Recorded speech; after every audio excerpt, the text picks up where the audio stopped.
ये आकाशवाणी रायपुर है। छत्तीसगढ़ी समाचार बुलेटिन के संग चुन्नी गजेंद्र के जय जोहार। अब सुनो आज के प्रमुख समाचार। भानुप्रतापपुर विधानसभा उपचुनाव के घोषणा के संगे संग कांकेर जिला में आदर्श आचार संहिता प्रभावशील हो गए है। जिला में लाइसेंसधारी अस्त्र शस्त्र ला थाना में जमा करे के आदेश जारी कर दे गए है। छत्तीसगढ़ राज्य के विधिक सेवा प्राधिकरण डहार आजादी के अमृत महोत्सव के अंतर्गत आज कतको जिला मन में मेगा लीगल सर्विस कैंप के आयोजन करेगिस और 22वां राज्य स्तरीय शालेय खेल प्रतियोगिता में रायपुर संभाग की टीम ओवरऑल चैंपियन रहिस। अब समाचार विस्तार ले। भानुप्रतापपुर विधानसभा उपचुनाव के घोषणा के संगे संग कांकेर जिला में आदर्श आचार संहिता प्रभावशील हो गए है। इला देखत कलेक्टर और जिला दंडाधिकारी डॉक्टर प्रियंका शुक्ला कांकेर जिला के सीमा क्षेत्र के भीतर रवैया सबो लाइसेंसधारी मन ला अपन अस्त्र शस्त्र ला तीर के पुलिस थाना में अवैया 9 नवंबर तक जमा करे के निर्देश दे है। यह आदेश जिला में रवैया दूसर जिला ले आए लाइसेंसधारी मन पर घलो लागू होही। सबो लाइसेंसधारी मन 10 दिसंबर के बाद अपन अस्त्र शस्त्र वापस ले सकी।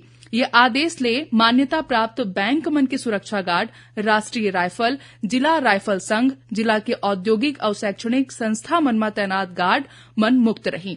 फिर ओमन ला अपन अस्त्र शस्त्र के जानकारी संबंधित थाना में देना जरूरी होही। आपन ला बता दें कि निर्वाचन कार्यालय के अनुसार अवैया 10 नवंबर के भानुप्रतापपुर विधानसभा उपचुनाव पर अधिसूचना जारी करे जाए के संगे संग नामांकन पत्र भरे के सिलसिला घलो शुरू हो जाही। 17 नवंबर तक नामांकन भरे जा सकी। नामांकन पत्र के जांच 18 नवंबर के होही। उन्हें नाम वापसी के आखिरी तारीख 21 नवंबर राखे गए है। मतदान 5 दिसंबर के होही। मतगणना और चुनाव परिणाम की घोषणा 8 दिसंबर के करे जाही। छत्तीसगढ़ राज्य के विधिक सेवा प्राधिकरण डहार आजादी के अमृत महोत्सव के अंतर्गत आज बलरामपुर, रामानुजगंज, धमतरी, बालोद और मुंगेली जिला में मेगा लीगल सर्विस कैंप के आयोजन करे गए है। इस दौरान लोगन मन ला विधिक सेवा के संगे संग आने विभाग मन में संचालित योजना मन के जानकारी देगिस।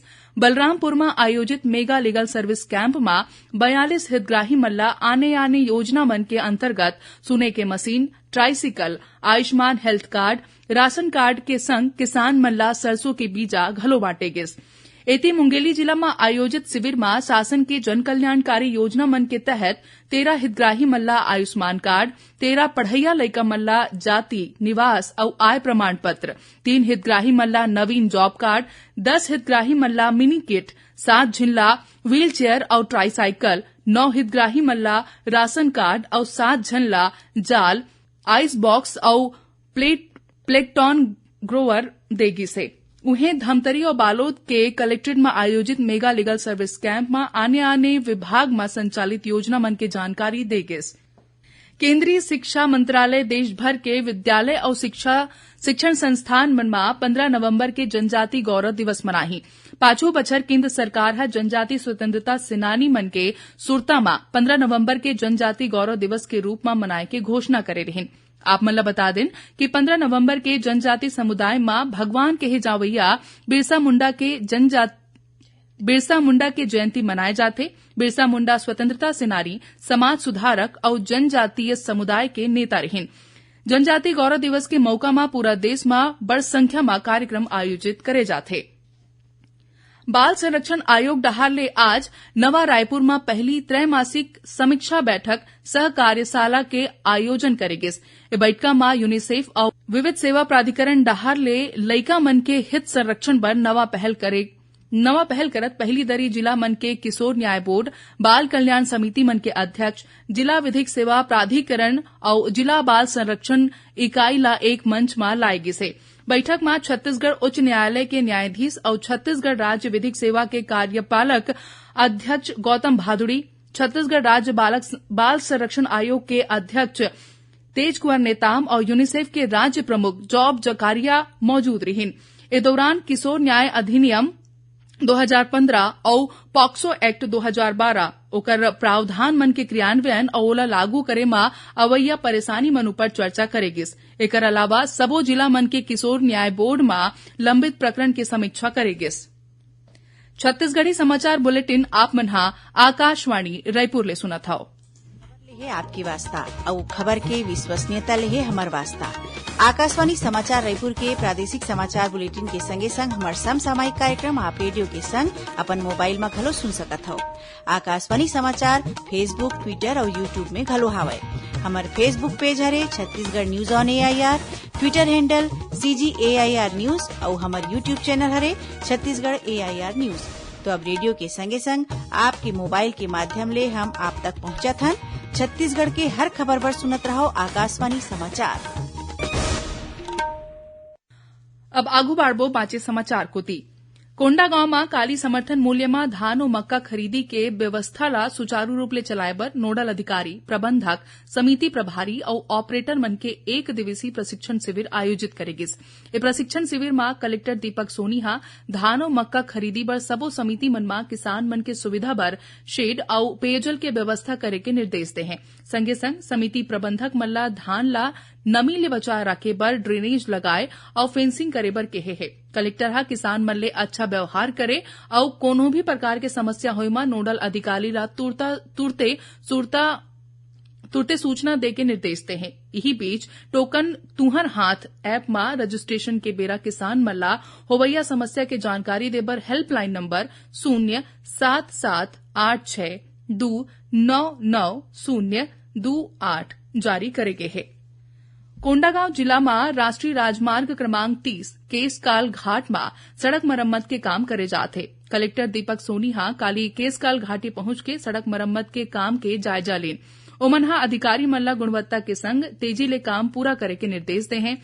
आप मन ला बता दें कि सड़क के मरम्मत पर 11 नवंबर तक इरद्दा में भारी वाहन मन के आवाजाही ला रोक दे गे है। उन्हें छोटे वाहन और यात्री बस मन के परिचालन जारी है। लोगन मन ला होवैया परेशानी ला देखा जिला प्रशासन हा भारी वाहन मन के आवाजाही बर केसकाल विश्रामपुर चौक ले विश्रामपुरी बोरई नगरी होवत धमतरी रद्दा के उपयोग करे के सलाह दे है। एक ठन आने रद्दा माकड़ी ढाबा ले भानु प्रतापपुर, अंतागढ़, नारायणपुर होवत घलो कोंडागांव पहुंचे जा सकते।